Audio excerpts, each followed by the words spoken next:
My family skipped my tech award ceremony to celebrate my sister's new car. Dad said, "You haven't built anything that matters yet." Then the presenter read my name and announced my company had just closed an $8.2 million deal. The live stream was still running when my parents started calling. "I'm Jonah, 29. I built a software company from my apartment, and my family found out what it was worth from a YouTube stream someone pulled up on an iPad at my sister's car party." That's the version that fits in a sentence. The version that doesn't fit in a sentence is everything I'm about to type. And I'm typing this at 2 a.m. because I can't sleep and the plaque is on my desk, and my phone has 24 missed calls I still haven't returned, and I think if I write this down, it'll stop circling my head like a plane that can't land. What the camera saw. The camera saw a stage. A convention center ballroom.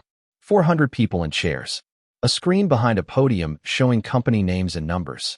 A woman named Audra Chan, who runs the city's Innovation Council, and who speaks with the kind of precision that makes you feel like every word was weighed before she said it, standing at the microphone reading names.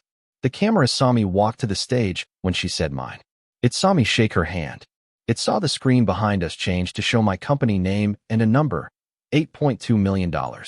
Series A Meridian Ventures. It saw 400 people clap. It saw my co-founder Rena stand up from the front row, her hands above her head. The way you clap when you've been building something for 2 years and someone finally says the number out loud. It saw Dev at table 2, the friend who loaned me $4,000 when I had nothing, clapping with a drink in his hand because Dev always has a drink in his hand and he's always clapping for me. And those two things coexist the way they do in people who genuinely care and also enjoy open bars. It saw Dr. Osei at table 3, my college professor, 64, still wearing the tweed jacket he's worn to every event I've ever seen him at, clapping with the controlled satisfaction of a man who told me at 20 to build something they can't ignore and who flew from Atlanta to watch me do it. The camera saw all of that.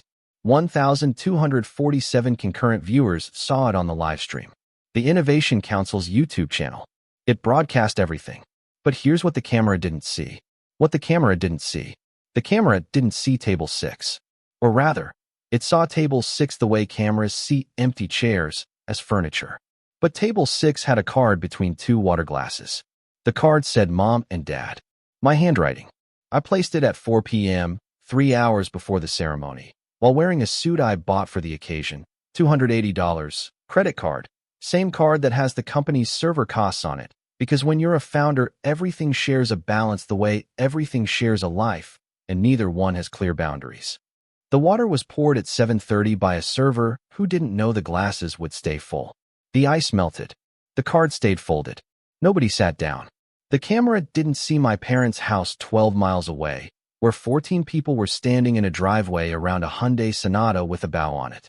My sister Phoebe's new car. MSRP, $28,400. I looked it up because I look everything up. It's literally my job. And I know she financed it at 7.9% APR over 72 months, which means her monthly payment is $482, and she'll pay $6,304 in interest alone, and the car will be worth approximately $12,000 by the time she owns it. And I know this is petty to calculate, but I calculate things. I built a company that processes financial data, and my brain doesn't turn off the math just because the math is about my sister's car loan, and the math says that. Family was celebrating a depreciating liability while 12 miles away a stage was announcing an appreciating asset. And if that's not a metaphor for how this family works, then I don't know what is. The camera didn't see Diane, my mom, cutting a second slice of cake she baked for 3 hours. The cake was shaped like a car. Fondant. Food coloring. She posted it on Facebook at 6:14 p.m., 2 hours before the ceremony. I saw the post while getting dressed. I was adjusting my tie in the mirror and my phone buzzed, and it was Diane's Facebook showing a cake shaped like a Hyundai, and I stood there with the tie half knotted looking at a cake. My mother spent 3 hours making for a car purchase and 0 hours attending the biggest night of my career, and I don't know. I finished the tie. That's what I did. I finished the tie. The camera didn't see Glenn, my dad, standing in the driveway telling a story about his first car to Phoebe's boyfriend Kyle, who was nodding the way people nod when they're being polite and not when they're listening, and Glenn holding a paper plate with a slice of car cake, and Glenn being 12 miles from a stage where his son's name was about to be read next to a number that has more zeros than anything Glenn has ever seen attached to a family member. The camera didn't see any of that because the camera was pointed at me and Glenn was pointed somewhere else, and Glenn has been pointed somewhere else my entire life. The camera didn't see the text, the one from a week before the ceremony. I texted Glenn directly, "Dad, the ceremony is Saturday. It would mean a lot." His response, "You haven't built anything that matters yet. Come celebrate your sister. She actually worked for something real." Something real. A Hyundai Sonata financed at 7.9% is something real. A company with 11 employees and $40,000 in monthly recurring revenue and a pending $8.2 million deal is not. Glenn's definition of real requires a physical object he can park in a driveway. Software doesn't park. Code doesn't have a bow on it. My company is invisible to a man whose measure of success has a steering wheel. I should back up. I should tell you the pattern because the ceremony wasn't the beginning. The ceremony was the end of a pattern that started the first time I tried to share what I was building. 3 times in 2 years, I tried to tell them. Time 1. I landed my first paying client for $1,200 a month. I called Glenn from my apartment, standing at the desk I work at, an $89 IKEA desk that doubles as a nightstand, and I said, "Dad, I got my first real client." He said, "That's nice. Phoebe's up for a promotion at the hospital." Subject change. 30 seconds of attention, then the channel flipped to Phoebe. Time 2. The company hit $40,000 in monthly recurring revenue. I told Diane at a family dinner. She was clearing plates. I set it between the mashed potatoes and the sink. She said, "That's great, honey. Did you see Phoebe's new apartment? She's doing so well." The revenue number disappeared into the dishwater. Time 3. The award nomination. I posted it in the family group chat. The ceremony details. The date. The fact that it was being live-streamed. 2 reactions. Both from Marcus, my cousin, 24, who works at a phone repair shop and follows tech news for fun, and who asked, "Is this going to be live-streamed?" And I said yes and sent the link. Marcus saved it. Glenn didn't respond to the post. Diane hearted it. Phoebe did nothing. Not a question. Not a "what's it for?" Not a "good luck." Nothing. Phoebe has never asked a single question about the company. Not in 2 years. Not "what does it do?" Not "how's it going?" Not "do you need anything?" 0 questions. She's not hostile. She's indifferent. And indifference is worse because hostility at least acknowledges you exist. Glenn has never said the company name. He calls it the computer thing, or your project, or that startup stuff. The company has a name. It has an office now. It has 11 employees. Glenn has never asked the name, never visited, never met anyone who works there. The company that just closed $8.2 million doesn't exist in his vocabulary. The live stream forced him to learn the name from a stage screen, read by a woman he's never met, in a room he chose not to enter. The invitation. I sent it 3 months early. Email. Formal. Personal note. This is the biggest night of my career so far. I'd really love you there. Diane responded. We'll try to make it. Glenn didn't respond. Phoebe hearted it. Try became can't when Phoebe announced the car celebration for the same night, 2 weeks before. Diane called. Phoebe worked hard for this car. Can't you just watch the replay? The replay? Like it's a cooking show. Like 400 people and a stage and $8.2 million is something you catch up on between episodes. Nobody replays a wedding. Nobody replays a birth. You replay things that don't matter enough to be present for. The money. Since we're doing this. Since it's 2 a.m. and the plaque is on my desk, and the phone is face down, and I'm wearing a t-shirt I've had on for 2 days because founders forget to change shirts and sons whose families skip their ceremonies forget to care. What the family invested in Phoebe. College tuition cosign, $34,000. Apartment deposit, $2,400. Car insurance until 28, $8,400. Car celebration costs, $340 Diane covered, including metallic letter balloons that spelled congrats, which she posted a receipt for in the family chat asking if anyone wanted to split, and nobody responded, and she paid it herself because that's Diane. She pays for Phoebe and doesn't complain and doesn't notice that the other child is paying for himself and also sending her $250 a month. Total, approximately $45,140. What the family invested in Jonah, $0. That number deserves its own line. $0. I paid my own tuition through scholarships I applied to every semester like a second job. 12 applications per cycle. Essays about overcoming adversity that I wrote without mentioning that the adversity was sitting at a family dinner watching Phoebe get a cosign while my application folder sat on the same kitchen table untouched. My own apartment, first and last and deposit, $3,600. Earned at a data center that smelled like refrigerated air and humming machines, and the specific loneliness of a 21-year-old working midnight to 8 a.m. shifts in a room full of servers that generated more warmth than his family. My own car insurance starting at 22 because Glenn said, "You're an adult now." At the same age Phoebe was still on the family plan. When I asked Glenn for $5,000 to cover initial server costs 2 years ago, he said, "I'm not funding a hobby. Get a real job first." $5,000. For a company that would close $8.2 million on a stage he chose not to attend. That sentence and that number and that stage are the same story told 3 different ways, and none of them are the version Glenn would tell, because Glenn's version doesn't have the $5,000 refusal in it. Glenn's version starts at the live stream. Glenn's version begins at the point where the number is big enough to matter, and I keep wanting to ask him what number would have been enough to come to the ceremony. What number turns the computer thing into something he'd drive 12 miles for? What number makes a son worth the same drive as a Hyundai? But I don't ask because the answer might be a number I haven't reached yet, and I can't type that sentence without my hands shaking, so I'm moving on. The company started with $12,000.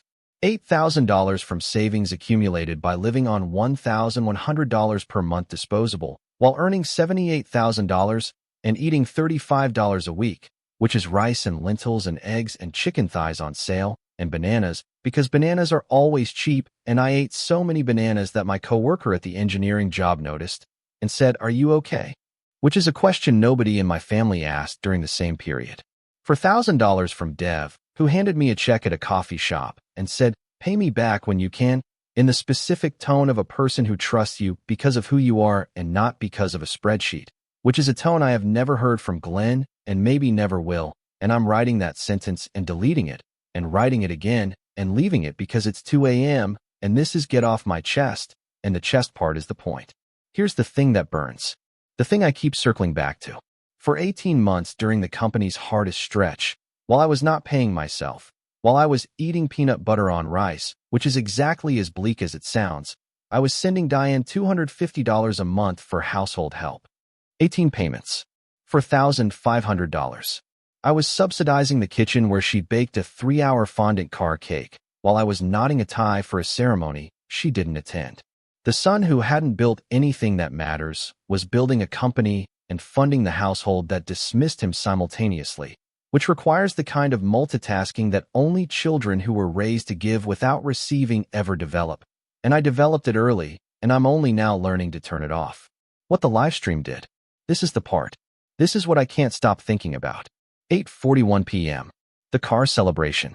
Marcus, who is the only person in my family who has ever treated my work like it exists, who follows tech news on his phone at the repair shop between cracked screen replacements, who once texted me a TechCrunch article about a competitor and said, "You do this better," which is the most informed sentence any family member has ever said about my company, pulls out his iPad.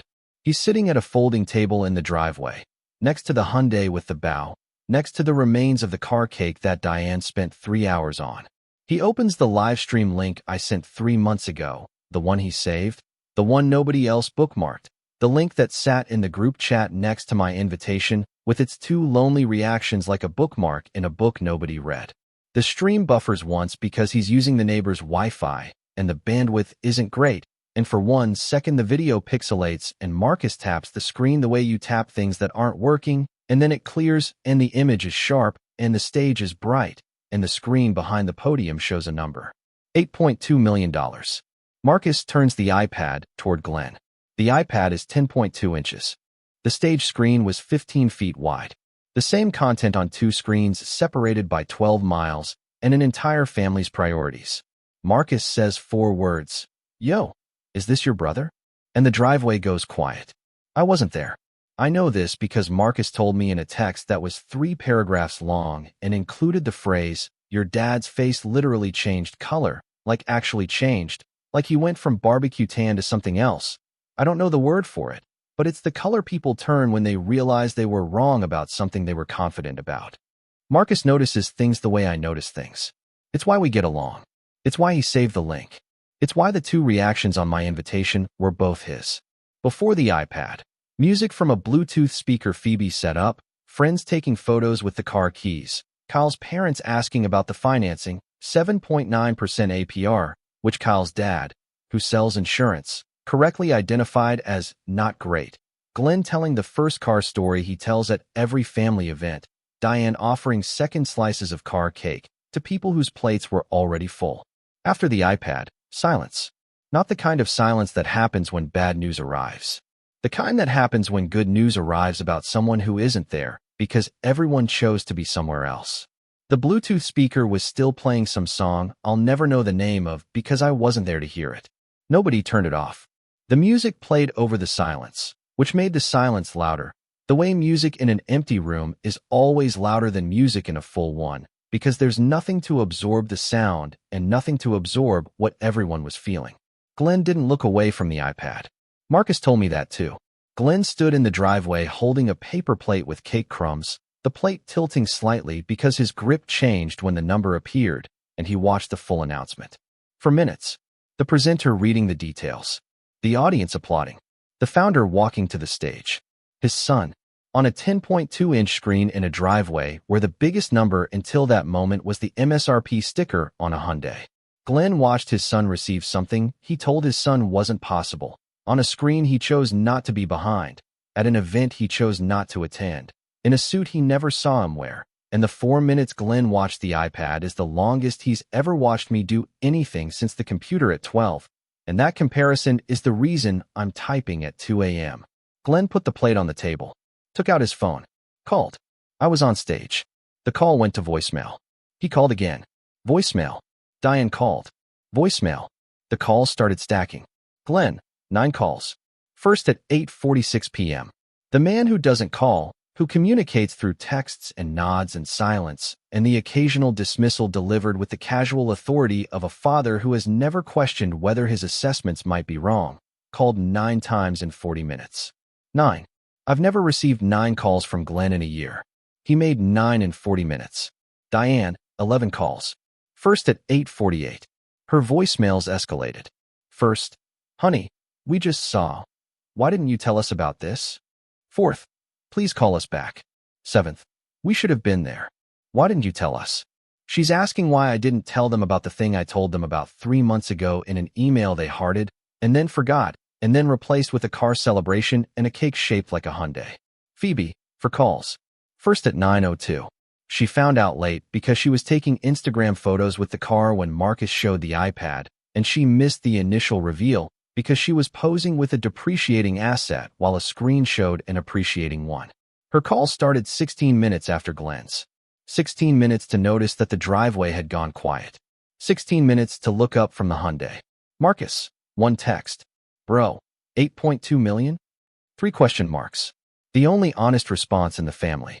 I was on stage during all of this, shaking hands with Audra, posing with the plaque, talking to a journalist from TechCrunch who asked about the round, and who was recording on a phone she held at an angle that suggested she'd done this 1,000 times and still hadn't found a comfortable way to hold a phone and a notebook simultaneously. My phone was in my suit pocket, buzzing against my hip every 3 minutes, and I could feel each call the way you feel a heartbeat in a place it doesn't belong. I didn't look at the phone until 9:15. Backstage, standing next to a table with water bottles and a bowl of mints that was almost empty because 400 people had been taking mints all night. I looked at the screen. 24 missed calls. I scrolled through them. Glenn, Diane, Glenn, Diane, Phoebe, Glenn, Diane, Diane. The names repeating like a pattern in code, which is what they are, a pattern, a loop that runs the same function, called Jonah, because the input changed, $8.2 million on a screen, and the system finally recognized the variable it had been ignoring. I put the phone in my pocket, took a mint. The mint was peppermint. I don't know why I remember that. The group chat. I need to tell you about the group chat because the group chat is the evidence and I can't stop scrolling through it. 8:41 p.m. Marcus posted the live stream link. Then a screenshot of the stage screen. Then, "Yo, is this your brother?" The chat went silent for 19 minutes. 19 minutes of a family group chat that 3 hours earlier had 14 messages of car photos and "so proud of Phoebe" and cake emojis and Glenn posting a photo of the car bow with a thumbs up. 19 minutes of nothing after a screenshot of $8.2 million. Then Diane, "Why didn't you tell us about this?" I read it backstage at 9:15. I didn't respond. I scrolled up instead. The group chat contained, in order from bottom to top, Marcus's screenshot and "Yo, is this your brother?" Phoebe's car selfie from 7:20 p.m. 14 congratulation messages for Phoebe. Diane posting the cake photo. Glenn posting the car bow photo. And then, if you scroll up more, Glenn's text from a week ago. "You haven't built anything that matters yet. Come celebrate your sister. She actually worked for something real." And if you scroll up even more, past 2 weeks of Phoebe car planning messages, past the grocery list for the celebration, past Kyle's parents confirming attendance, there it is, my ceremony invitation from 3 months ago. The email I forwarded to the group chat. 2 reactions, both from Marcus. The scroll is the confrontation. I don't need to say anything. The scroll says it. Car photos, cake emojis, hasn't built anything that matters, ceremony invitation with 2 reactions, and then $8.2 million on a screen. The group chat prosecuted the case without my participation. At 9:34 p.m., Glenn deleted the text. "You haven't built anything that matters yet." The app shows this message was deleted. He tried to erase it, but Marcus screenshot it at 8:42 when he posted the livestream link. And I screenshot it the day Glenn sent it, because I screenshot things, because I'm a founder who processes data, and the data said this sentence would matter someday, and the data was right. The deletion is the confession. Glenn tried to unsay the thing the livestream unsaid for him. At 9:44 p.m., Phoebe sent one message, "Congrats." One word. Same energy as "cool" when I told the family about my first review. Same energy as hearting the invitation and never mentioning it again. "Congrats," from the sister whose car party replaced my ceremony, typed while standing next to a Hyundai with a bow on it. One word. That's my share of Phoebe's vocabulary. One word and a heart emoji and 2 years of nothing. I should tell you about before. About who Glenn was before he was the man who deleted a text. When I was 12, I built a computer from parts one bought at a garage sale. A motherboard, a case, a power supply with a fan that made a grinding noise I could only fix by tilting the case 4 degrees to the left, which I did, and which meant my first computer leaned like it was listening to something. I showed Glenn. He sat on my bed. He didn't understand it. He doesn't understand computers. But he sat there and he said, "You built that? From junk?" And I said, "Yeah." And he said, "That's not junk anymore." And he sat there for another 5 minutes watching me boot it up, and the fan ground, and the screen flickered, and the operating system loaded, and Glenn watched the whole thing without checking his phone or changing the subject or mentioning Phoebe. And I remember thinking this is what it feels like when your father sees you. That's the Glenn I keep looking for. The one on the bed. The one who said, "That's not junk anymore." The one who watched a screen flicker without leaving. I keep looking for him, and I keep finding the one who says, "You haven't built anything that matters," and deletes the text after a live stream proves him wrong. Those 2 Glens don't fit in the same room, but they sit in the same chest. And at 2 a.m., typing this, I can feel both of them. What happened after? The TechCrunch article ran the next morning. I read it on my phone in bed at 6 a.m., which is early for most people and late for founders because founders read TechCrunch the way normal people check the weather, reflexively, first thing, before coffee, before teeth, before any part of the day that doesn't involve a screen. The headline mentioned the $8.2 million. The article included a quote from me about building with people who believe in what you're doing. I said that to the journalist backstage while my phone was buzzing with calls from people who don't. The journalist didn't know the quote was aimed at a driveway. The journalist didn't need to know. The quote works on its own. Glenn read the article. Diane read the article. The article was shared 2,400 times on LinkedIn and Twitter. Phoebe's car celebration Instagram post had 47 likes, most of them from friends who were at the party. The internet did the math I couldn't do at dinner. 2,400 shares versus 47 likes. The internet picked a side. The internet doesn't eat car cake. Dev got his $4,000 back. plus a small equity stake I gave him voluntarily because Dev bet on me when the bet was $4,000 and a handshake and the odds were bad. The equity is now worth approximately $82,000 at the Series A valuation. Dev's $4,000 faith is worth $82,000. Glenn's $5,000 refusal is worth a deleted text and 9 missed calls and a sentence he can't unsay and a stage he can't unmiss. The friend who loaned me money at a coffee shop outperformed the father who said, "I'm not funding a hobby," at a kitchen table. That's the financial summary. That's the family summary. They're the same summary. I should tell you about Dr. Osei because Dr. Osei is the reason the plaque exists and the company exists and I exist in the version of myself that stands on stages instead of the version that stands at data center consoles at midnight wondering if anyone notices. Dr. Osei was my professor at 20. Business systems. Intro level. He wore the same tweed jacket then that he wore at the ceremony, which is either academic consistency or a man who found a jacket that works and committed to it the way some people commit to ideas.